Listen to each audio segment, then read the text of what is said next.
किसान की आवाज कार्यक्रम में आपका स्वागत है।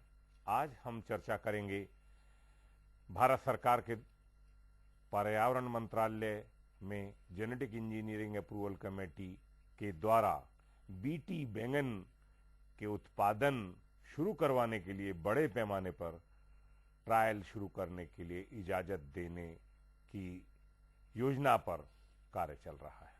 हमारे साथ चर्चा में भाग लेंगे ग्रीन पीस से दिव्या रघुनंदन, जो विशेष रूप से ट्रांसजेनिक फसलों पर पिछले काफी समय से भारत में काम कर रही हैं और दक्षिण भारत में बहुत बड़ा काम किया है। इन्हीं के साथ हमारे साथ फाइनेंशियल एक्सप्रेस के वरिष्ठ पत्रकार अशोक बी शर्मा जी, जो कृषि और किसानों की समस्याओं पर विस्तार से भारत की क्या परिस्थितियां हैं उस पर लिखते हैं।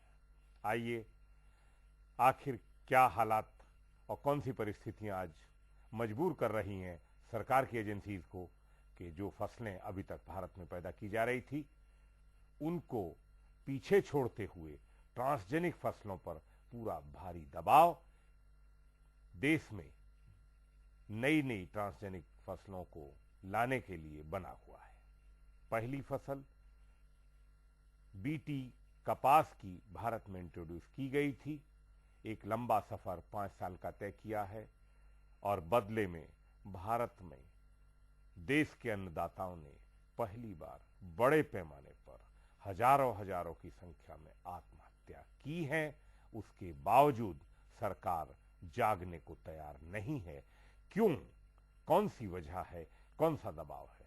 आज हम इस पर विस्तार से चर्चा करेंगे कि बीटी बैंगन भारत में क्यों लागू किया जा रहा है, ये कहां से आ रहा है, इसके लिए धनराशि कहां से आ रही है, इसके तार कहां से जुड़े हैं। ये कार्यक्रम पूरी तरह से ABSP2 agriculture biotechnology support project second, ये भारत में इस प्रोजेक्ट के माध्यम से ये सब कार्य चल रहा है। ABSP1 अफ्रीका के लिए बनाया गया था और ये 2 भारत के लिए बनाया गया है। मतलब साफ है, अफ्रीका के देशों की जो बर्बादी इस प्रोजेक्ट के द्वारा पहले की जा चुकी है, नंबर एशिया का शुरू हो गया है और इसमें भारत, बांग्लादेश, फिलीपींस और इंडोनेशिया जैसे विकासशील देश हैं। कहा जा रहा है कि फूड सेफ्टी की बात नहीं करें ये देश, क्योंकि खाद्यान्न की आवश्यकता है, खाद्यान्न सुरक्षा की बात करना बेईमानी हो जाएगी। ये है इस प्रोजेक्ट का असली उद्देश्य। कॉर्नेल यूनिवर्सिटी है यूनाइटेड स्टेट्स की और USAID है, ये 2 एजेंसीज इस प्रोजेक्ट के पीछे कार्य कर रही हैं। कल को दूसरा GM सरसों की बात हो रही है, GM टमाटर की बात हो रही है, GM पोटैटो की बात हो रही है। आखिर खेल कहां है? आइए हम चर्चा करते हैं दिव्या जी से। दिव्या जी, ये सारा जो खेल भारत के ऊपर खेला जा रहा है, देश की खाद्यान्न सुरक्षा के लिए पूरा खतरा मंडरा रहा है। खासतौर से बीज का जो क्षेत्र है उसी पर पूरा खेल है। अभी ये जो बड़े पैमाने पर जो किसानों की फील्ड ट्रायल्स किसानों के खेत में बड़े पैमाने पर किए जाने की इजाजत देने की बात चल रही है। कंपनी ने, जो मोनसेंटो कंपनी अमेरिका की, जिसने पहले बीटी कपास का बीज भारत में इंट्रोड्यूस किया, माइको उसकी भारत की पार्टनर है, वही मोनसेंटो और वही माइको अब बीटी बैंगन के क्षेत्र में 4 प्रजातियों की इजाजत की बात कर रहे हैं। उन्होंने कहा कि हमने अपने डाटास जो है जेनेटिक इंजीनियरिंग अप्रूवल कमेटी को जमा कर दिए। पब्लिक नहीं करेंगे, जमा करेंगे। वही जज हैं, उन्हीं का इम्तिहान है और वही जज है। कोई इंडिपेंडेंट पैनल ऑफ साइंटिस्टों ने इस पर कोई कार्य किया है? आप इस पर कुछ विस्तार से बताएं। देखिए, हमने बताया था, हमने GAC से काफी बातचीत किया है और उनसे बोला है कि ये हर किसान और हर कंज्यूमर जो है, जो खाना खाता है इस देश में, इनका ये फर्ज बनता है कि ये क्या सेफ्टी है इस बैंगन में, उनको जानकारी मिले। और इसलिए हमने बोला है कि सारा जो डेटा है जो कंपनी ने कलेक्ट किया है वो अपने वेबसाइट में छपवा दे। अभी क्या हुआ है, पब्लिक करें उसको, पब्लिक करे, सबको जानना चाहिए। वैज्ञानिक, किसान संगठन और जो दूसरे उपभोक्ताओं के संगठन। बिल्कुल। अभी क्या हुआ है कि ये कुछ आधा डेटा जो है, जो क्या क्या किया है, टेस्ट के नाम जो है, और उनके परिणाम क्या है कि सब कुछ ठीक है, वो सब छपवाया गया है और वो हमें मिल रहा है एनालिसिस के लिए। पर क्या है कि जो असली स्टैटिस्टिकल डेटा है वो देने के लिए कंपनी तैयार नहीं है और इसलिए गवर्नमेंट भी तैयार नहीं है। तो हम लोग पूछ रहे हैं कि गवर्नमेंट क्या कर रहे हैं, किसके पक्ष में लड़ रहे हैं, अपने सिटीजन्स के या कंपनी के प्रॉफिट के पक्ष में। तो वही है हमारे जो मुद्दा है जो हम उठाना चाह रहे हैं, वो यही है। अशोक जी, अभी दिव्या जी ने बड़ा साफ मुद्दा एक उठाया है कि सरकार की जिम्मेदारी किसानों के प्रति और उपभोक्ताओं के प्रति नहीं, बल्कि बहुराष्ट्रीय कंपनियों के प्रति जिम्मेदारी निभाई जा रही है। ये कहां तक उचित है? देखिए, ये बात तो सच है जो आपने शुरुआत में कहा है जी। ये जो एक प्रोग्राम जो है ये अमेरिका के तहत पर हो रहा है और अमेरिका के सपोर्ट स्कीम से हो रहा है, जो ABSP आपने कहा है। और अमेरिका तय कर रहे हैं जो हम क्या खाएं और हम क्या उगाएं और हम किस चीज को आयात करें।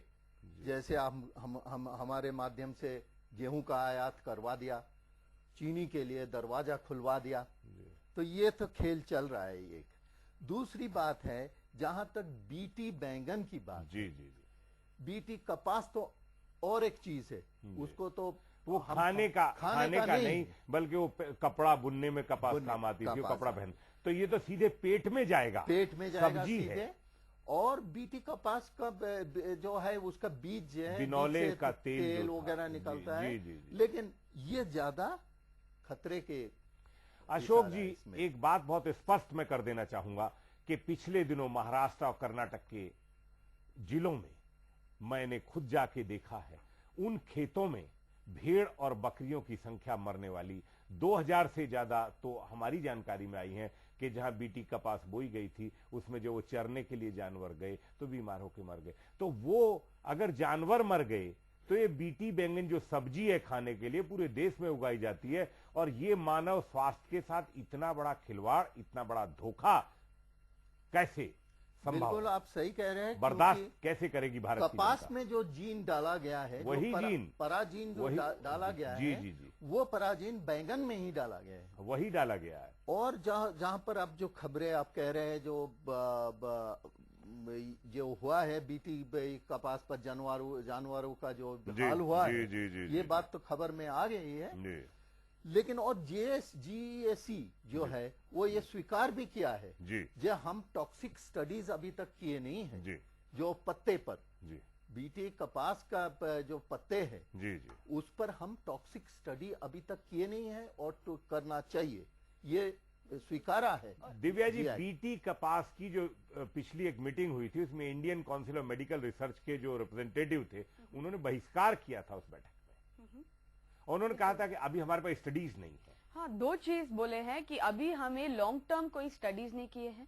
दूसरी ये बात है कि अभी तक लेबलिंग जो है कि लोग जो कंज्यूमर है उनको जानना तो चाहिए कि कौन सा बैंगन बीटी है और कौन सा बीटी नहीं है, ताकि वो लोग निश्चय कर सकते हैं कि हम कौन सा खाना चाहेंगे और कौन सा नहीं खाना चाहेंगे। पर अभी तक वो लेबलिंग का लॉ भी नहीं है हमारे देश में, अभी तक कोई टॉक्सिसिटी के स्टडीज भी नहीं है। अभी तक 6 चूहों पर उन्होंने जो भी स्टडी करके वो फैसला कर रहे हैं कि आप और हमारे लिए ये बैंगन सेफ है।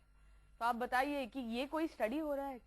अशोक जी, दिव्या जी ने कहा कि मात्र 6 चूहों पर बीटी बैंगन का जो अपना फीड करके उसकी ट्रायल रिपोर्ट्स बता रहे हैं। क्या इतना जल्दी किसी भी खाद्यान्न का ट्रायल संभव है?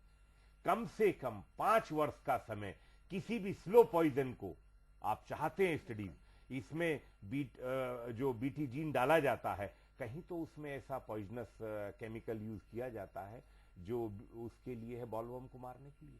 तो जो चीजें प्लांट बायोलॉजी को इफेक्ट करती हैं उनका ह्यूमन बायोलॉजी पर क्या इंपैक्ट होगा, ये लॉन्ग टर्म प्रोसेस है। ये बात तो आप सही कह रहे हैं।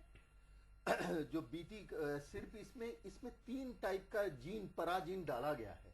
एक बीटी के जीन डाला गया है, एक प्रोमोटर जीन है, जो कॉलीफ्लावर मोजाइक वायरस, हाँ, और दूसरे है एंटीबायोटिक NTP2, ये 3 जीन डाला गया है।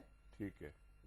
BT जीन पर तो आपके देख चर्चा में है, जो उसमें एक टॉक्सिक है, जो कि खाद्य पर जो कीटनाशक कीटनाशक है BT, और कॉलीफ्लावर मोजाइक वायरस जो है उस पर भी चर्चा है, जो उस पे खतरा हो सकती है, और इसके लिए वैज्ञानिक तथ्य भी है, सामने में है जी। अशोक जी, आपने भी कॉलीफ्लावर मोजाइक वायरस की बात कही। यही स्थितियां BT कॉटन के समय से चली आ रही हैं।